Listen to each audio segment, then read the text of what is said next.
एक गांव में सरजू नाम का बहुत ही गरीब और ईमानदार आदमी अपनी पत्नी सीमा के साथ रहता था।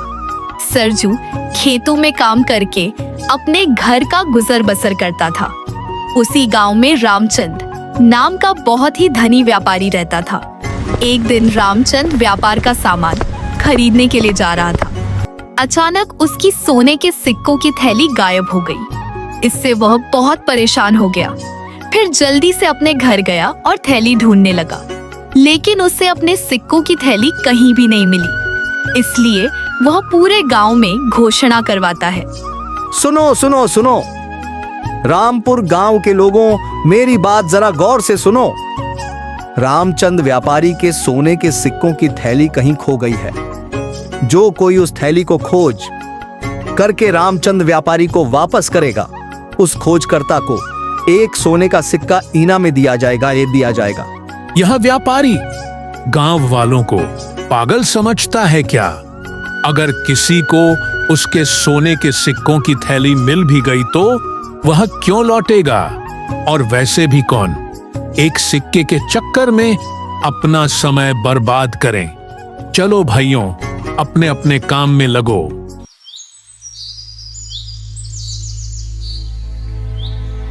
उधर सीमा अपने पति बिरजू से कहती है, मुझसे अब आपका दुख देखा नहीं जाता है। पूरे दिन दूसरों के खेतों में मजदूरी करते हो, उसके बदले तुम्हें थोड़े बहुत पैसे ही मिलते हैं। कम से कम इतने पैसे तो मिलने चाहिए जिससे एक दिन का गुजारा सही से हो जाए। सेरी सिटपन नहीं को। तुम सही कहती हो सीमा। मैं आज से अपनी मजदूरी के पैसे ज्यादा लिया करूंगा। पूरा दिन काम करके शरीर सारा दुख जाता है। इतनी मेहनत के बाद भी ढंग का खाना नहीं मिलता है। आज से मैं अपनी मजदूरी ज्यादा लिया करूंगा, चाहे अपना कोई काम करवाए या ना करवाए। सरजू, मैं तुम्हारे पास इसलिए हूँ, वह जो मेरे पास वाले गांव में 2 बीघा जमीन है, उसे तुम्हें जोतना है। मैं 2-3 दिन के लिए किसी काम से जा रहा हूँ। जब तक मैं वापस आऊँ तब तक तुम उस जमीन को जोत देना, पसे मैं तुम्हें बस लौट कर दे दूंगा। जमींदार जी, एक दिन की मजदूरी के मुझे जितने पैसे मिलते हैं उतने में एक समय का खाना भी सही से नहीं बन पाता है। इसीलिए मैंने आज से अपनी मजदूरी के पैसे बढ़ा दिए हैं। अब से मैं एक दिन की मजदूरी के 5 चांदी के सिक्के लिया करूंगा। 5 सिक्के, वह भी एक दिन की मजदूरी के? अरे 2 चांदी के सिक्कों से सीधा 5 सिक्कों पर आ गए। किसी को नहीं करवाना तुमसे काम, मैं तुम्हें जानता हूँ। बस इसलिए तुम्हारे पास आ गया हूँ, वरना बहुत मजदूर हैं जो एक सिक्के में पूरे दिन काम करने के लिए तैयार है। इतने सिक्के मैंने नहीं दे पाऊंगा, किसी और से करवा लूंगा काम। अब तुम अपने घर बैठकर आराम करो। बताओ तो, लूट मार करने के क्या क्या नए तरीके निकाल लिए हैं लोगों ने हैं। जमींदार सरजू को उल्टा सीधा कहकर वहां से चला जाता है। सरजू अपनी पत्नी से कहता है, देखा सीमा, 5 चांदी के सिक्कों का नाम सुनकर जमींदार कैसे काली पीली आंख दिखा रहा था। मैं इसीलिए अपनी मजदूरी के पैसे नहीं बढ़ाता हूं। बहुत से मजदूर हैं जो एक सिक्के में पूरे दिन काम करने के लिए तैयार है। लेकिन तुम बहुत मेहनत से काम करते हो, 5 दिन के काम को एक ही दिन में कर देते हो, इसलिए तो हर कोई अपना काम तुमसे करवाता है। मैं तो कहती हूँ, अगर लोगों को 5 चांदी के सिक्के ज्यादा लगते हैं तो कम से कम 4 सिक्के तो लेने ही चाहिए। एक दिन की मजदूरी के 4 सिक्कों में हमारे घर का एक दिन का गुजारा आराम से हो जाएगा। ठीक है सीमा, आज से मैं अपनी एक दिन की मजदूरी के 4 चांदी के सिक्के लिया करूंगा। अब मैं चलता हूँ, कहीं काम मिल जाएगा तो घर का थोड़ा बहुत सामान ले आऊंगा। और वह काम की तलाश में निकल जाता है। जब वह जंगल के रास्ते से गुजर रहा होता है, तभी उसकी नजर एक थैली पर पड़ती है। सरजू ने जब उस थैली को खोलकर देखता है तो उसमें 25 सोने के सिक्के होते हैं। उन सिक्कों को देखकर सरजू सोचने लगता है। यह सोने के सिक्कों की थैली किसी से खो गई है। बेचारा कितना परेशान हो रहा होगा। इस थैली की वजह से जिसकी भी थैली होगी मैं उसे लौटा दूंगा।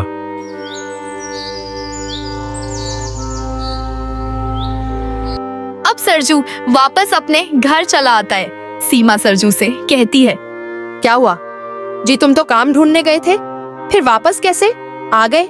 सीमा, मैं काम की तलाश करने जा रहा था। अचानक से मुझे यह थैली रास्ते में पड़ी हुई मिली। यह थैली सोने के सिक्कों से भरी हुई है। क्या बात करते हो जी, ये तो कमाल हो गया। आज तो हमारी किस्मत ही खुल गई। कहते हैं ना, जब भी ऊपर वाला देता है तो छप्पर फाड़ के देता है। अब तुम्हें दूसरों के खेतों पर जाकर मजदूरी करने की कोई जरूरत नहीं है। इन सिक्कों से हम अपना कोई कारोबार करेंगे। मैं तो सबसे पहले अपने लिए 3-4 जोड़ी कपड़े लाऊंगी। नए कपड़े पहने सालों हो गए हैं, और तुम भी अपने लिए चप्पल और कपड़े ले आना। तुम कैसी बात कर रही हो सीमा? हम दूसरों के पैसे कैसे रख सकते हैं? उसने कितनी मेहनत से पैसे कमाए होंगे। जिसके भी यह सिक्के हैं मैं उसे वापस कर दूंगा। ये क्या कह रहे हो? घर आई लक्ष्मी को ऐसे लौटाया जाता है क्या? ईश्वर को कितना बुरा लगता है। ईश्वर तुम्हें धन दे रहा है और तुम लेने को तैयार नहीं हो। ऐसे तो ईश्वर भी नाराज हो जाएंगे। लेकिन सीमा, हम दूसरे का धन कैसे रख सकते हैं? वह बेचारा किस हाल में होगा पता नहीं।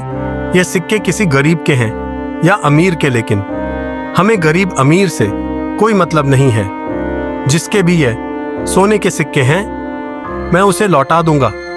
तुम एक बात की रट लगा लेते हो। एक काम करो, अगर 30 दिन के अंदर पता चल जाता है कि यह सिक्के किसके हैं तो तुम उसे लौटा देना। अगर पता ना चले तो फिर यह सोने के सिक्के हमारे हो जाएंगे। हम समझेंगे कि ईश्वर ने हमारी गरीबी को देखकर यह सोने के सिक्के हमें दिए हैं।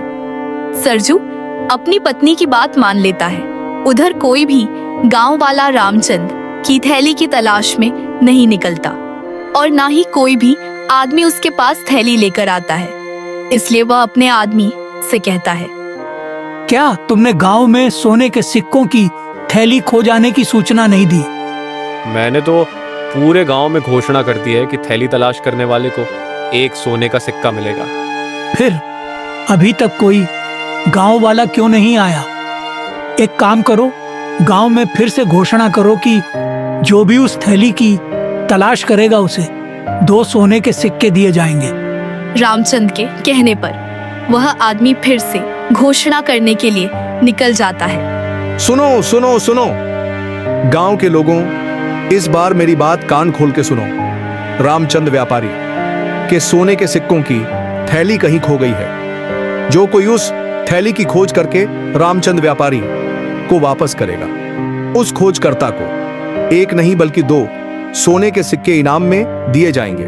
यह बात सरजू के कानों तक पहुंच गई कि थैली रामचंद की है और जो भी थैली वापस करेगा उसे 2 सोने के सिक्के मिलेंगे। यह बात वह अपनी पत्नी को बताता है। उसकी पत्नी कहती है, अच्छा, तो यह सोने के सिक्कों की थैली उस लालची रामचंद की है। वह तो 1 नंबर का बदमाश है। हम उसे थैली नहीं लौटाएं। उसे क्या पता कि थैली हमारे पास है। नहीं सीमा, हमें ऐसा नहीं करना चाहिए, चाहे रामचंद जैसा भी हो। हमें इस बात से कोई मतलब नहीं है। हमें किसी के साथ ऐसा बर्ताव नहीं करना चाहिए। यह सिक्के किसी की मेहनत की कमाई है, इसलिए हमें सिक्के लौटा देने चाहिए, चाहे वह कितना भी बुरा हो। हमें हमेशा अपनी ईमानदारी से काम लेना चाहिए। अगर हम अपनी ईमानदारी से दूर हो गए तो हम खुद भी बुरे बन जाएंगे ना। जैसा तुम चाहो वैसा करो, लेकिन रामचंद अच्छा आदमी नहीं है। सरजू सिक्के की थैली रामचंद को वापस करने के लिए निकल जाता है।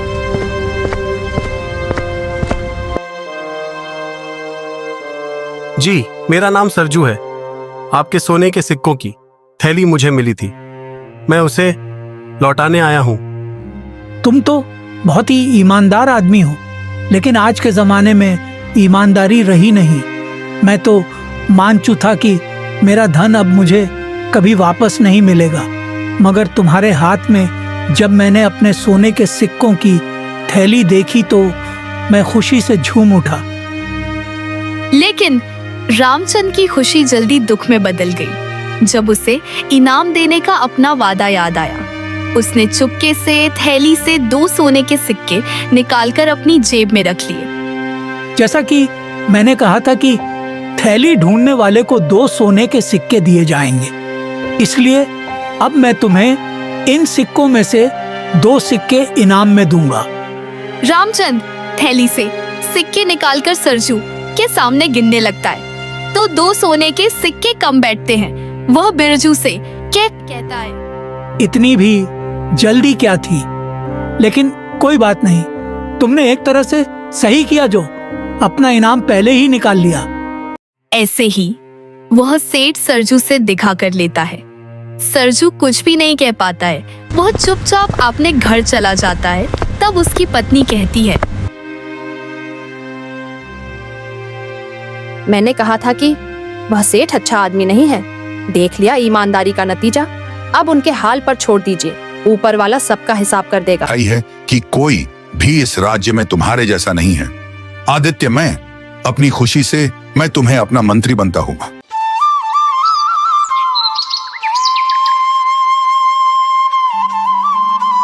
बहुत समय पहले की बात है। एक छोटा सा गांव था जो एक बड़ी नदी के किनारे बसा हुआ था। यह गांव चारों तरफ हरियाली से घिरा हुआ था, लेकिन इस बार ठंड ने सब कुछ बदल दिया था।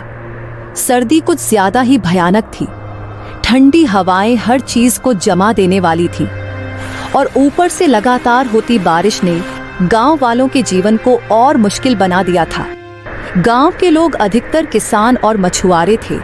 उनके जीवन का मुख्य साधन खेती और मछली पकड़ना था, लेकिन इस ठंड और बारिश ने उनके सारे काम बंद करवा दिए थे। खेतों में पानी भर चुका था, जिससे फसलें खराब हो गई थी। नदी में पानी इतना बढ़ गया था कि मछुआरे अपनी नावें भी नहीं चला पा रहे थे। गांव के गरीब लोग ठंड और भूख से बेहाल थे, लेकिन उनके पास कोई और विकल्प नहीं था। गांव में सबसे गरीब किसान रमन था। वह अपनी पत्नी शीतल और एक बच्चे के साथ एक छोटी सी झोपड़ी में रहता था। उसके पास ना तो पर्याप्त अनाज था, ना ही गर्म कपड़े।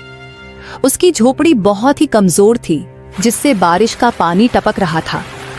ठंडी हवाएं झोपड़ी के छोटे छोटे छेदों से अंदर आ रही थी, जिससे पूरा परिवार ठंड से कांप रहा था। उसका छोटा बेटा रोहन, जो केवल 5 साल का था, ठंड से ठिठुर रहा था। वह अपनी माँ की पास में दुबका हुआ था। माँ, मुझे बहुत ठंड लग रही है और मुझे बहुत भूख भी लग रही है। माँ, आप मुझे खाना दे दो ना। कल से मैंने कुछ नहीं खाया माँ, और ठंड के मारे मेरे सिर में भी बहुत दर्द हो रहा है। माँ, अपने पास ओढ़ने के लिए कोई पुराना कंबल नहीं है, मुझे जल्दी दे दो माँ। नहीं बेटे, हमारे पास खाने के लिए एक दाना तक नहीं है। और बेटा, हम इतने गरीब है कि हमारे पास कोई पुराना कंबल भी नहीं है। लेकिन बेटा, आप चिंता मत करो, तुम्हारे पिताजी आज तुम्हारे लिए खाना और कुछ गर्म कपड़े लेकर आएंगे। अभी आप बस पानी पीकर अपनी भूख शांत कर लो। रमन को अपने बेटे की हालत देखकर बहुत दुख हो रहा था, लेकिन वह मजबूर था। वह कुछ गर्म कपड़े लाने के लिए गांव में इधर उधर भटक रहा था, लेकिन किसी के पास देने के लिए कुछ नहीं था। सभी अपनी हालत से परेशान थे। गांव में कोई भी उसके हालात को देखकर मदद करने को तैयार नहीं था। लोग अपने अपने घरों में बंद थे, क्योंकि बाहर बारिश के साथ साथ ठंडी हवाएं चल रही थी। गांव के बाकी लोग भी परेशान थे। कई गरीब किसानों के पास ठंड से बचने के लिए पर्याप्त साधन नहीं थे। जिनके पास थोड़ी बहुत लकड़ियां थीं, उन्होंने अलाव जलाने की कोशिश की, लेकिन बारिश ने सब कुछ गीला कर दिया था। गांव के बुजुर्ग काका जी, जो हमेशा गांव के लोगों की मदद करते थे, इस बार खुद बहुत मुश्किल में थे। उनके पास थोड़ा सा अनाज बचा था, लेकिन उन्होंने उसे दूसरों के साथ बांट दिया था। अब वे खुद भूख से बेहाल थे। हे भगवान, इस गांव पर इतनी बड़ी विपत्ति क्यों आई? क्या हमने कोई पाप किया है? बच्चे भूख और ठंड से रो रहे थे। गांव की महिलाएं अपने बच्चों को गर्म रखने के लिए आग जलाने की कोशिश कर रही थी, लेकिन वह जलने का नाम ही नहीं ले रही थी। इसलिए हर घर में बस निराशा और चिंता का माहौल था। गांव में एक बहुत ही क्रूर और लालची जमींदार आदित्य प्रताप सिंह भी था। वह बहुत अमीर था, लेकिन उसने कभी भी गरीबों की मदद नहीं की थी। उसके पास बड़े बड़े गोदाम थे जिनमें अनाज और लकड़ियां भरी पड़ी थी, लेकिन वह अपने खजाने को किसी के साथ बांटना नहीं चाहता था। आदित्य प्रताप सिंह का बड़ा सा मकान गांव के सबसे ऊंचे स्थान पर बना हुआ था, जहां पानी नहीं पहुंच सकता था। उसने अपने घर में गर्म अलाव जलवा रखे थे और नौकरों से तरह तरह के पकवान बनवा रहा था। जाओ जाकर के देखो, गांव में गरीब लोग अभी तक जिंदा हैं या मर चुके हैं। मालिक, गांव में कई लोग बहुत बुरी हालत में हैं, उन्हें मदद की जरूरत है। जो मरने वाले हैं उन्हें मरने दो, मेरे पास उनके लिए कोई दया नहीं है। गांव वालों को उम्मीद थी कि आदित्य प्रताप सिंह उनकी मदद करेगा, लेकिन वह तो अपने महल में बैठा उनकी हालत का मजा ले रहा था। उसने अपने नौकरों को आदेश दिया था कि कोई भी गरीब उसके गोदामों के पास ना आए। रमन बहुत परेशान था, लेकिन उसने हिम्मत नहीं हारी। वह जानता था कि अगर वह कुछ नहीं करेगा तो उसके बच्चे भूख और ठंड से मर जाएंगे।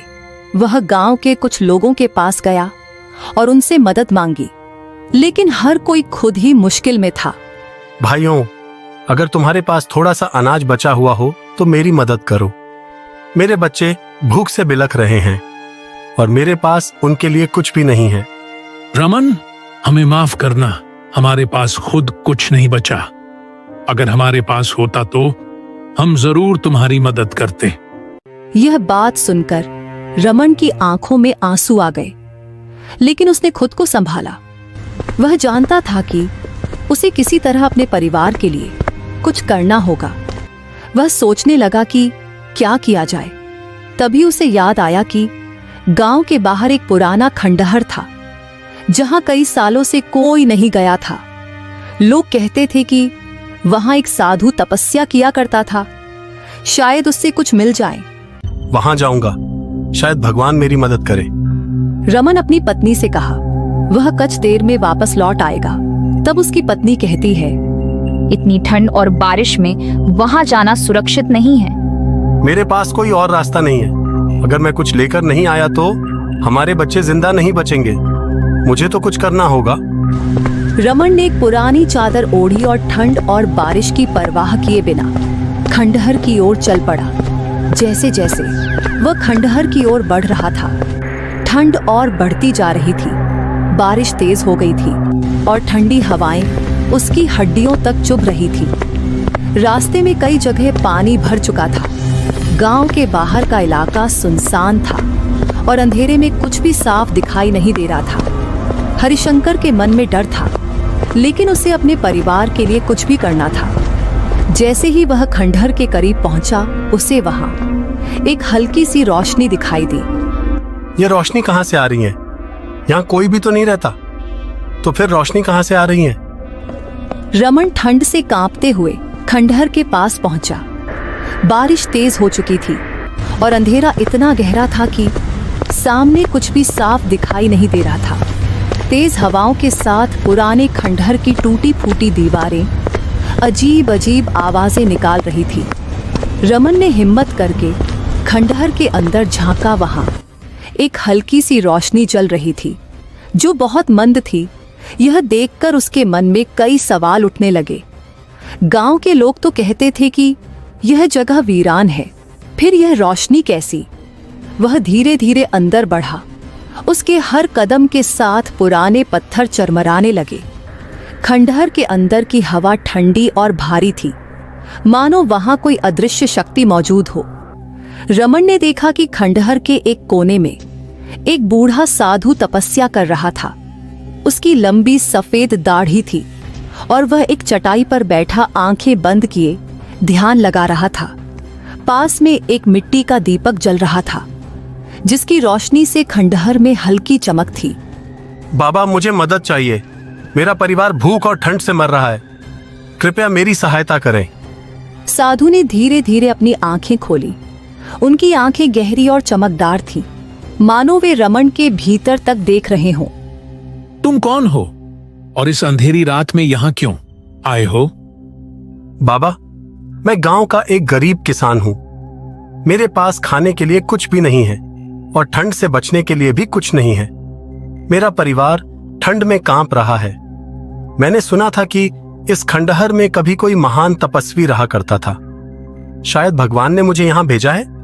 यह सच है कि यह स्थान साधारण नहीं है। यहाँ वर्षों पहले मैं तपस्या करता था, लेकिन अब यह जगह श्रापित हो चुकी है। तुमने बहुत हिम्मत दिखाई जो इतनी भीषण ठंड और बारिश में यहाँ तक आ गए, लेकिन ध्यान रखना इस जगह पर खतरा भी है। रमन ने साधु की बात सुनी, लेकिन उसके लिए अपने परिवार की भूख और ठंड सबसे बड़ा संकट था। बाबा, चाहे कोई भी खतरा हो, मैं तैयार हूं।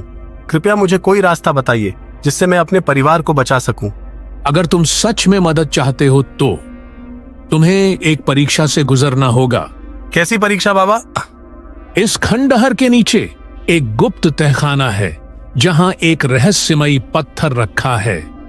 यह कोई साधारण पत्थर नहीं, बल्कि एक दिव्य शक्ति से भरा हुआ है। लेकिन उसे पाना आसान नहीं है, क्योंकि वहां एक भयानक शक्ति पहरा देती है। यदि तुम उस पत्थर को लेकर आओ तो मैं तुम्हारी सहायता कर सकता हूं। रमन के मन में डर बैठ गया। एक गुप्त तहखाना, भयानक शक्ति, लेकिन उसे अपने परिवार की भूख और ठंड की चिंता थी। बाबा, मैं तैयार हूं। बताइए मुझे क्या करना होगा। साधु ने अपनी लकड़ी की छड़ी उठाई और खंडहर की एक दीवार के पास जाकर जमीन पर कुछ संकेत बनाए। फिर वहां धीरे धीरे रोशनी निकलने लगी। रमन की आंखें हैरानी से फैल गईं।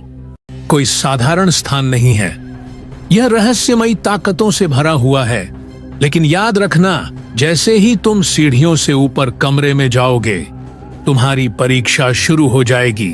रमन ने गहरी सांस ली और सीढ़ियों की ओर बढ़ा।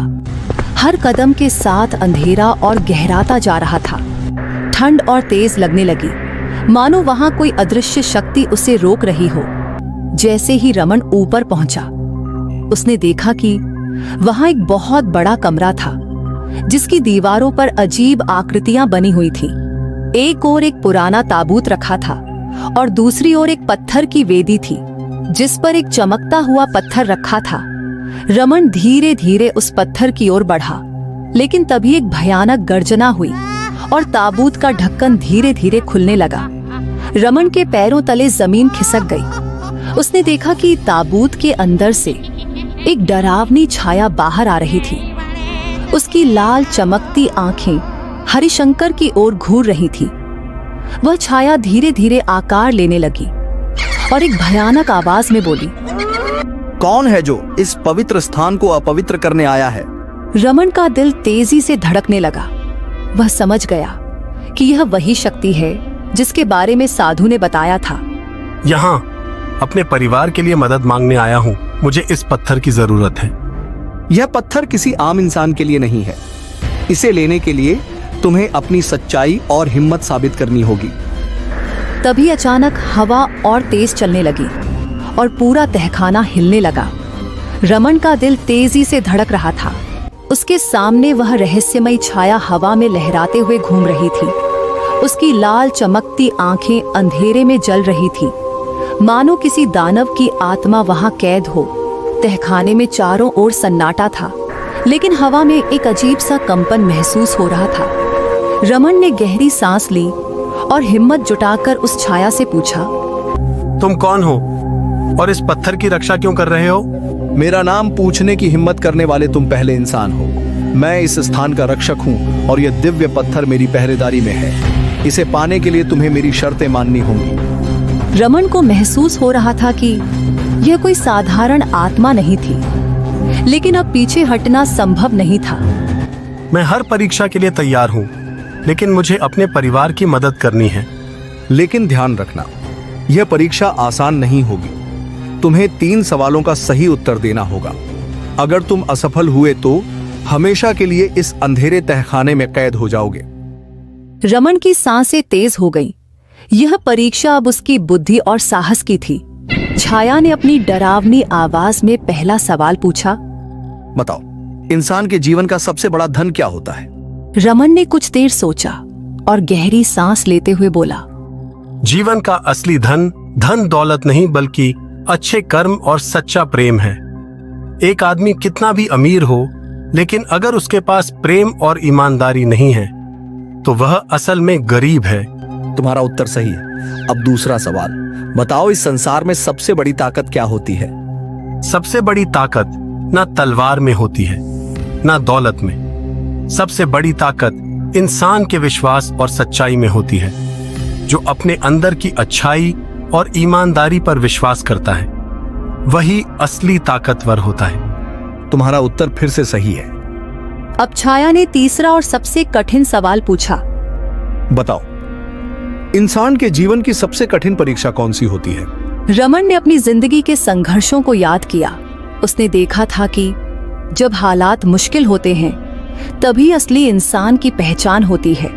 सबसे बड़ी परीक्षा तब होती है जब इंसान के पास सब कुछ खोने का डर होता है, लेकिन जो इंसान ऐसे समय में भी अपनी अच्छाई और ईमानदारी बनाए रखता है, वही सच्चा विजेता होता है। तुमने सही उत्तर दिए हैं। तुम इस पत्थर के योग्य हो, इसे ले जाओ, लेकिन याद रखना इसका उपयोग सिर्फ नेक कामों के लिए करना।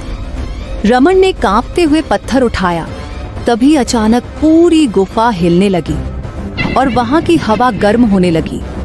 अब उसके लिए वहां से भाना ही सही था। रमन बिना कुछ सोचे दौड़ पड़ा। जैसे ही उसने तहखाने से बाहर कदम रखा, पीछे की सीढ़ियां अचानक बंद हो गईं और खंडहर फिर से सन्नाटे में डूब गया। साधु बाहर खड़े मुस्कुरा रहे थे। तुमने अपनी परीक्षा पूरी कर ली। अब इस पत्थर की शक्ति से अपने परिवार की मदद करो। रमन ने श्रद्धा से साधु के चरण नमन किए और तेजी से अपने घर की ओर भागा। जब वह घर पहुंचा तो देखा कि उसकी पत्नी और बच्चे ठंड से कांप रहे थे। उसने पत्थर को हाथ में लिया और मन ही मन प्रार्थना की। अचानक पत्थर से एक हल्की रोशनी निकली और घर में एक अदृश्य गर्माहट फैल गई। ठंड दूर हो गई और बारिश भी धीरे धीरे रुकने लगी। रमन की आंखों से खुशी के आंसू बह निकले। धन्यवाद भगवान, आज आपने मुझे सिखाया कि सच्चाई और हिम्मत कभी हार नहीं सकती। रमन की मेहनत और सच्चाई ने उसे उसकी परीक्षा में पास कर दिया था। उसने न केवल अपने परिवार को बचाया बल्कि गांव वालों को भी सिखाया कि अच्छाई और ईमानदारी ही सबसे बड़ी ताकत होती। एक गांव में रामू नाम का एक गरीब किसान रहता था। उसके परिवार में उसकी पत्नी और एक छोटी बेटी थी जिसका नाम था सुमन। रामू की अपनी कोई जमीन नहीं थी, इसलिए वह दूसरों की जमीन पर खेती करता और जो कुछ पैसे मिलते उससे अपने घर का गुजारा करता था। पिछले कुछ दिनों से रामू को गांव में कहीं भी काम नहीं मिल रहा था, जिससे वह बहुत परेशान था। आज कुछ कमा के लाए हो या नहीं? घर में खाने के लिए और कुछ नहीं बचा है। बस थोड़े से दाल चावल बचे थे, उसकी मैंने खिचड़ी पका दी है। अब हमारे पास खाने के लिए राशन नहीं है। आपको जल्द ही कुछ करना होगा। पिछले कई दिनों से गांव में कोई काम नहीं मिल रहा है। लोगों का कहना है कि अभी इस महीने उनके पास करवाने को कोई काम नहीं है। जब फसलों की कटाई शुरू होगी तब काम मिलेगा। अब मैं तो यह सोचकर परेशान हूं कि इस महीने अगर कोई काम नहीं मिला तो सबके खाने पीने का जुगाड़ मैं कैसे करूंगा। आप चिंता मत करो, भगवान हमारी मदद जरूर करेंगे। उनके घर में देर है लेकिन अंधेरा नहीं, सब ठीक हो जाएगा जी। पापा, इस बार गांव में जो मेला लगेगा उसमें आप मुझे गुड़िया दिलाओगा ना? अगली बार तो आपने ये कहा था कि अभी मैं बहुत छोटी हूँ, अगले साल तक मैं बड़ी हो जाऊंगी। अब तो मैं बड़ी हो गई हूँ, तो अब तो मुझे गुड़िया दिलाओ ना। हाँ बेटा, इस साल मैं तुम्हें जरूर गुड़िया दिलाऊंगा। जब आपके पापा काम पे से चले जाएंगे तब तुम्हारे लिए सुंदर सा गाड़ियां लेकर आएंगे और आपके लिए मिठाई भी। अब चलिए खाना खा लीजिए, ठंडा हो रहा है। फिर आपको जल्दी काम पर भी तो जाना है। बहुत देर हो रही है। खाना मैंने बहुत देर पहले ही बनाई थी। चलिए जल्दी खाना खा लीजिए। तुम भी आकर खाना खा लो सुनीता, साथ में ही। आप खा लो, मैं थोड़ी देर बाद खाऊंगा। रामू और उसकी बेटी दोनों खाना खा लेते हैं। तभी उनके दरवाजे पर एक संत की दस्तक होती है और वह कहता है, कोई है, कुछ खाने को दे दो, भगवान तुम्हारा भला करेगा। संत की आवाज सुनकर रामू और उसकी पत्नी बाहर आते। साधु को देख वह बहुत हैरान हो जाते हैं। मन ही मन कहता है, खाने के लिए तो एक दाना तक नहीं है, अब मैं इस साधु बाबा को क्या दूंगा। बेटा, क्या तुम्हारे पास खाने को कुछ है? भगवान तुम्हारा भला करेगा। बाबा, हमारे पास तो खुद के खाने के लिए भी ठीक से खाना नहीं हो पाता, हम आपको कहां से देंगे? थोड़ी सी खिचड़ी पकाई थी, वह भी मैं अभी खा लिया हूं, अब हमारे पास कुछ भी नहीं। रुकिए बाबा, अभी मेरे हिस्से का खाना बचा हुआ है, मैं अभी लेकर आती हूँ। लेकिन सुनीता, अगर तुम अपने हिस्से की खाना बाबा को दे दोगी तो तुम क्या खाओगी? आप इसकी चिंता मत कीजिए, मैं भूखी रह लूंगी, लेकिन अपने घर के आंगन से मैं किसी संत को भूखा नहीं जाने दे सकती, इससे मुझे पाप लगेगा। और बुजुर्ग कहते हैं कि आपने घर आए, संत को खाली हाथ नहीं लौटना चाहिए। सुनीता अपने हिस्से की भोजन निकलकर बाबा को दे देती है और बाबा उससे ग्रहण कर लेते हैं, जिससे सुनीता देख बहुत खुश हो जाती है।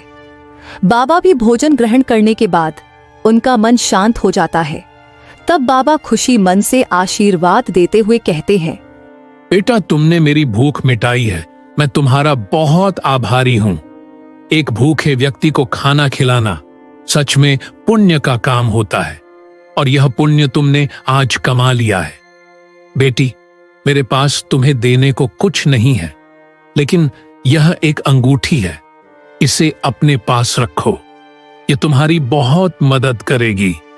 पर याद रखना, रात के समय इसे मत पहनना, रात में इसकी शक्ति बढ़ जाती है जो तुम्हारी उंगली सहन नहीं कर पाएगी, और इसका उपयोग सिर्फ अच्छे कामों के लिए ही करना। धन्यवाद बाबा, हम आपकी आज्ञा का पालन करेंगे। इतना कहकर वह संत अचानक गायब हो जाता है। वह दोनों उसे देख नहीं पाते हैं और वह दोनों घर के अंदर चले जाते हैं। वह दोनों सोचने लग जाते हैं, ऐसा क्या खूबी है इसमें जो बाबा ने हमें दिया है। इस अंगूठी में ऐसा क्या है जो बाबा ने हमें इसे देने के लिए चुना? शायद यह हमारे अच्छे कर्मों का फल है। आपने सुना तो होगा ना, हमारे अच्छे और बुरे कर्मों का फल हमें जरूर मिलता है। चलिए अब अंदर चलते हैं। पर सुनीता, अपने हिस्से का खाना तो तुमने बाबा को दे दिया, अब तुम क्या खाओगी? काश हमारे पास थोड़े से और चावल होते। जैसे ही सुनीता यह बात कहता है, अंगूठी में एक चमक सी उठती है और रामू के सामने तुरंत एक चावल की प्लेट आ जाती है, जिससे देख वह दोनों बहुत हैरान हो जाते हैं। उनके आंखों पर विश्वास नहीं होता कि यह चावल कैसे उसके पास आया। सुनीता, यह देखो, जैसे ही मैंने चावल का नाम लिया, यहां चावल प्रकट हो गया, यानी कि यह अंगूठी सच में जादुई है। इससे हम कुछ भी खाने को मांग सकते हैं। बाबा ने हमें सच में नायाब चीज दे दिया है। हम बाबा के हमें शुक्रगुजार रहेंगे। भाग्यवान, अब हमें खाने के लिए कभी भी भूखा पेट नहीं सोना पड़ेगा। वाह, यह तो बहुत अच्छी बात है। तो आप इससे थोड़ी पूरी सब्जी मांगे ना। मेरा काफी दिन से पूरी सब्जी खाने का मन कर रहा था और हमारे पास इतने पैसे नहीं थे कि हम अपने लिए सब्जी खरीद सके, इसलिए मैंने महीने भर से सब्जी नहीं खाया। आप मेरे लिए थोड़ी सब्जी मांगे ना। ठीक है सुनीता, मैं अभी मांग कर देखता हूं। हे अंगूठी, हमें थोड़ी सी पूरी सब्जी दे दो। जैसे ही वह अंगूठी से पूरी सब्जी मांगते हैं, उनकी अंगूठी से एक चमकती हुई रोशनी फैलने लग जाती है। उसके सामने पूरी सब्जी तुरंत चली आती है, जिससे देख उनके आंखों में आंसू चले आते हैं। क्यों गरीबी के मारे उन्हें बहुत दिनों से अच्छे पकवान नहीं खाए थे, और अचानक इतनी अच्छी पकवान देखकर उनके चेहरों पर एक हल्की मुस्कान चली आती है। वह दोनों मिलकर खाना खाने लग जाते हैं।